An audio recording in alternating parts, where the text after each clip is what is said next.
Morning everyone. ये class third की Hindi first की क्लास है जिसमें हम पढ़ रहे हैं लेसन 3 स्वरों की मात्राएं, जिसमें आपने सीखा कि हर एक व्यंजन के लिए स्वरों की मात्राओं की आवश्यकता होती है। आपने इसमें पढ़ा शब्द और वाक्य। कल हम लोगों ने इसमें फर्स्ट एक्सरसाइज किया था, तो आज हम सेकंड देखेंगे। उदाहरण देखकर रिक्त स्थान भरिए। पहला, च प्लस बड़ी ई, यानी ये बना ची, तो ची से बना है चील। अब इसी प्रकार हमें करना है। तो क प्लस छोटी ई, तो की बना किताब। र प्लस छोटा ऊ, रू, तो बना रुक। स प्लस बड़ा ऊ, तो बना सू, सूरज। प प्लस ए, पै, पैसा। क प्लस आ, का, काम। तो आपने ये रिक्त स्थान देखे, इसको इस प्रकार से जोड़कर इससे शब्द बनाने हैं। रू, पै, की, सू और का से हमने शब्द बनाया है। इसे भी आप अपनी कॉपी में लिखेंगे और अगर आपके पास बुक है तो आप अपनी बुक में भी इसको भरेंगे। नेक्स्ट क्वेश्चन, सही वर्ण पर मात्रा लगाकर शब्द पुनः लिखिए। यानी इसमें कुछ चित्र दिए हैं और कुछ अक्षर दिए हैं, उन्हें उसमें हमें सही मात्रा का प्रयोग करते हुए उन शब्दों को लिखना है। यहाँ चित्र बना है फूल का और लिखा है फल, तो फ में हम बड़ा ऊ की मात्रा लगाएंगे और ल, तो बन गया फूल। तलब, तो त पे आ की मात्रा, ल पे आ की मात्रा और ब बन गया तालाब। कताब, तो क पे छोटी की मात्रा की, ता, ब, किताब। कृष्ण, क में री, नीचे श आधा ड़, बन गया कृष्ण। फोर्थ क्वेश्चन, वर्णों को सही क्रम से लगाकर सार्थक शब्द बनाइए। जैसा कि मैंने आपको बताया था कि अगर वर्ण को हम सही ढंग से नहीं लिखेंगे तो हमारा शब्द सही नहीं बनेगा और वो निरर्थक हो जाएगा, उसका कोई अर्थ नहीं होगा।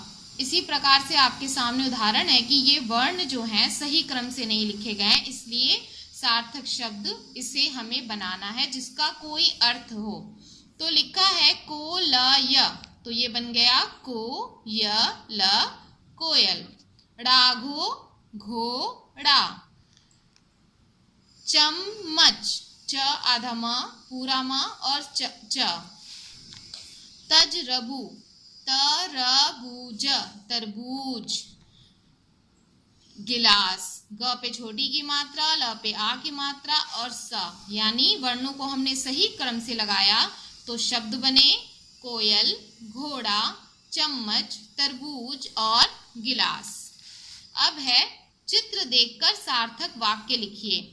आपके सामने कुछ चित्र हैं जिसे देखकर हमें सार्थक वाक्य लिखने हैं। तो यहाँ पर एक स्कूल का चित्र है और बच्चे अपने स्कूल ड्रेस में हैं, तो पहला बन जाएगा बच्चे स्कूल जा रहे हैं। बच्चे स्कूल जा रहे हैं। फिर यहाँ एक चित्र है जिसमें लड़की झूला झूल रही है, तो लड़की झूला झूल रही है। यहाँ पर एक चित्र है जिसमें एक लड़की खाना खा रही है, तो लड़की खाना खा रही है। नेक्स्ट है बस में बच्चे चढ़ रहे हैं, तो यहाँ हो जाएगा बच्चे बस में चढ़ रहे हैं। बच्चे बस में चढ़ रहे हैं।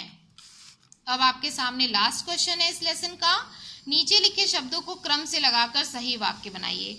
जैसा कि मैंने आपको पहले भी बताया है कि वर्णमाला, जिसमें हमारे सारे स्वर और व्यंजन एक निश्चित क्रम में लिखे जाते हैं, उन निश्चित क्रम के वर्णों से एक सार्थक शब्द बनता है और सार्थक शब्दों की ही सहायता से एक सार्थक वाक्य बनता है। अगर हमारे शब्द सही ढंग से क्रम अनुसार नहीं लिखे गए हैं तो सार्थक वाक्य नहीं बनेगा।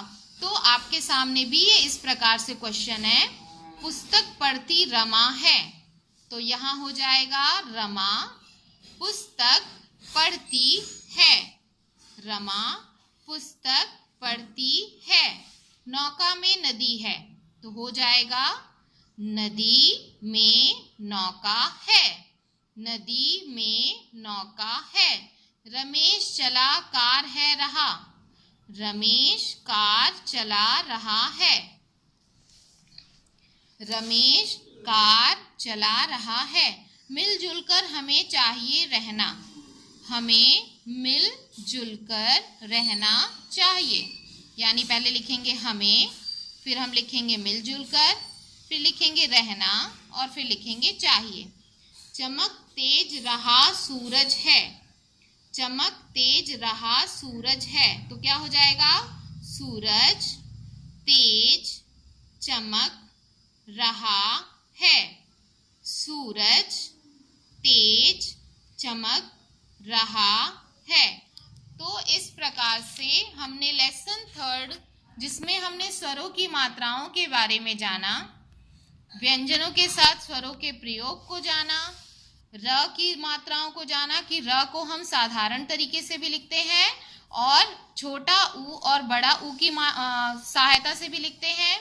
हमने शब्दों के बारे में जाना, हमने वाक्यों के बारे में जाना और इस पाठ से संबंधित हमने सारे अभ्यास कार्यों को किताब में देखा और सुना। अब हम आपका ये लेसन 3 जो है वो पूरा हो चुका है, स्वरों की मात्राएं। इसके सारी परिभाषाओं को आप अपनी हिंदी फर्स्ट की कॉपी में लिखेंगे अगर आपने कॉपी ले ली है तो, नहीं तो आप किसी और जगह नोट डाउन करेंगे और कॉपी लेने पर उस पर लिखेंगे। सारे एक्सरसाइज को लिखेंगे। आपकी लिखावट सुंदर होनी चाहिए, मात्रा की मिस्टेक नहीं होनी चाहिए। इस समय आपके पास बहुत टाइम है और आप कभी भी इस वीडियो को ऑन करके देख सकते हैं। तो मुझे उम्मीद है कि आपसे किसी भी प्रकार की मात्रा की गलती और लिखावट में गलती नहीं होनी चाहिए। कल हम इन पाठ 3 से संबंधित यानी लेसन 1 भाषा, वर्ण और स्वरों की मात्राओं से संबंधित अभ्यास कार्य 1 को अपनी बुक में करेंगे और देखेंगे, समझेंगे। Thank you.